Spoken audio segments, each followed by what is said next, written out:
Hello everyone, इस lecture video में हम सिंगल प्लेट क्लच और मल्टी प्लेट क्लच को डिस्कस करेंगे। तो सबसे पहले हम सिंगल प्लेट क्लच को डिस्कस करते हैं। तो इसका कंस्ट्रक्शन देख लेते हैं। इसमें होता क्या है, ये आपका इनपुट शाफ्ट होता है जो कि इंजन से कनेक्टेड रहता है, ठीक है।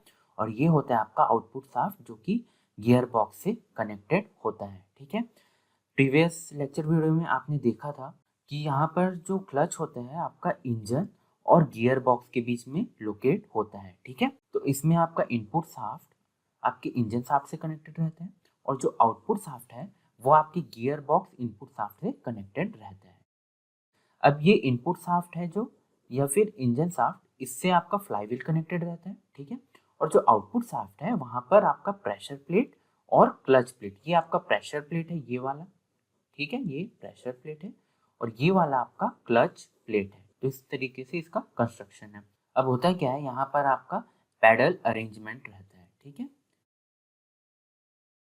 अब इसका वर्किंग हम समझते हैं।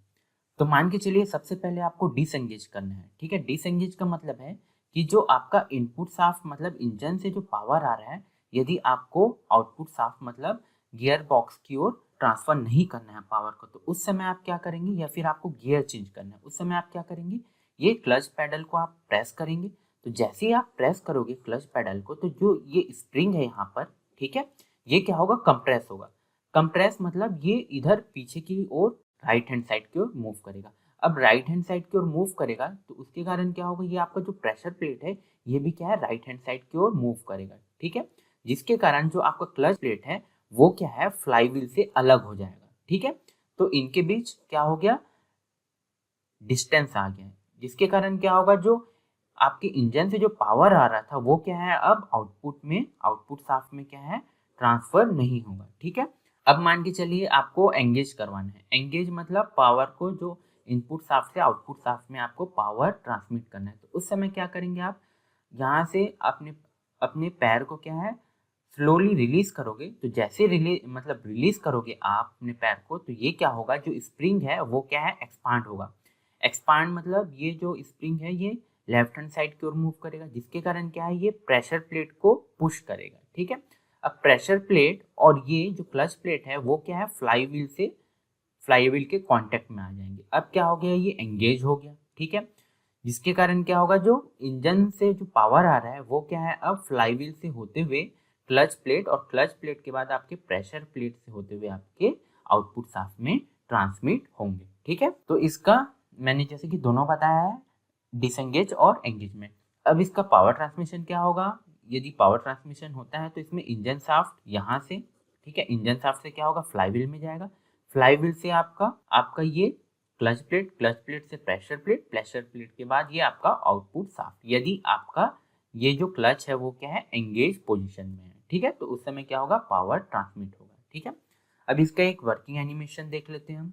तो यहाँ पर आपका क्लच पैडल है, ये वाला आपका स्प्रिंग है और ये वाला है आपका प्रेशर प्लेट।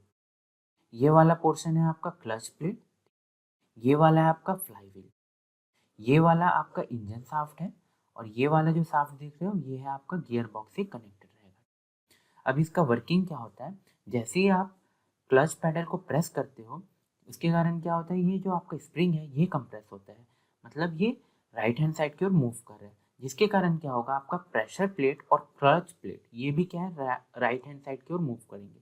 मतलब क्या हो रहा है, ये जो क्लच प्लेट आपका फ्लाईव्हील के कांटेक्ट में था वो क्या हो जाएगा, सेपरेट हो जाएगा। जिसके कारण क्या होगा, आपका जो पावर आपका इंजन शाफ्ट से जो ट्रांसमिट हो रहा था इधर आउटपुट शाफ्ट में, वो क्या हो जाएगा, रुक जाएगा। तो ये कब होगा, जब आप डिसएंगेज कर रहे हो, ठीक है। तो ये आपने क्लच पैडल को क्या है, प्रेस किया, ठीक है।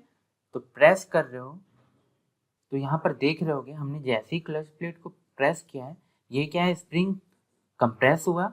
और यहाँ पर देख रहे हो कि यहाँ पर क्या आ गया है, आपका दोनों सेपरेट हो गया। फ्लाईव्हील मतलब जो क्लच प्लेट है वो फ्लाईव्हील से क्या है, अलग हो गया है, ठीक है।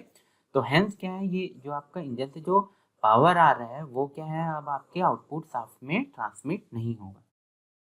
अब हम देखते हैं, जब यदि आप ये क्लच पैडल को मतलब जो आपने प्रेस किया है उसे रिलीज करोगे, मतलब आप क्या कर रहे हो, स्लोली आप अपना जो फिट है वो हटा रहे हो, तो उसके कारण क्या होगा, ये जो स्प्रिंग है वो क्या है, एक्सपांड करेगा, मतलब लेफ्ट हैंड साइड की ओर मूव करेगा, जिसके कारण क्या है, ये जो आपका प्रेशर प्लेट और ये जो क्लच प्लेट है वो क्या है, आपके फ्लाई व्हील्स के अगेंस्ट क्या हो जाएंगे, प्रेस होंगे, ठीक है, मतलब कांटेक्ट में आ जाएंगे।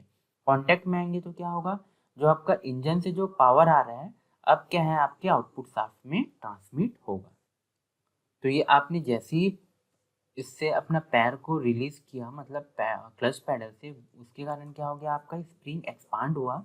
ये जो आपका प्रेशर और क्लच प्लेट है उसको क्या कर रहा है, ये स्प्रिंग फ्लाईव्हील के अगेंस्ट पुश कर रहा है, ठीक है, जिसके कारण क्या हो रहा है, फ्लाईव्हील और क्लच प्लेट आपस में कांटेक्ट में आ रहे हैं। अब क्या होगा, आपका जो इंजन से जो पावर आ रहा है वो क्या है, अब आपके आउटपुट शाफ्ट में ट्रांसमिट होगा।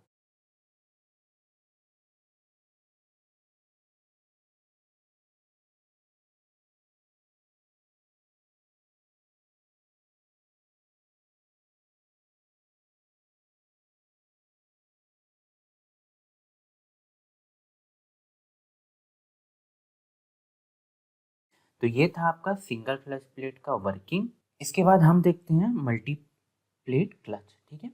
इसमें भी सारी चीज़ें सेम ही होते हैं, जो कंस्ट्रक्शन और वर्किंग होता है वो सिंगल क्लच प्लेट के समान ही होता है। लेकिन क्योंकि यहाँ पर एक से अधिक क्लच प्लेट होते हैं, ठीक है, ध्यान दीजिएगा, जो नंबर ऑफ क्लच प्लेट होते हैं मल्टी प्लेट क्लच में वो एक से ज़्यादा होते हैं, जिसके कारण क्या होगा, जो मोर फ्रिक्शन सरफेस मिलेगा, जिसके कारण आपका पावर ट्रांसमिशन भी क्या होगा, ज़्यादा होगा, ठीक है। तो यहाँ पर सारी चीज़ें सेम है, जो नंबर ऑफ क्लच प्लेट है वो क्या हो गए हैं, एक से अधिक हो जाते हैं, ठीक है। यहाँ भी पावर ट्रांसमिशन सेम होगा, इंजन शाफ्ट से फ्लाईव्हील, फ्लाईव्हील के बाद आपका क्लच प्लेट, उसके बाद प्रेशर प्लेट और फाइनली आपके गियर बॉक्स इनपुट शाफ्ट में, ठीक है। एडवांटेजेस जैसे कि मैंने बताया, इसमें हाई पावर ट्रांसमिशन होता है। Thank you.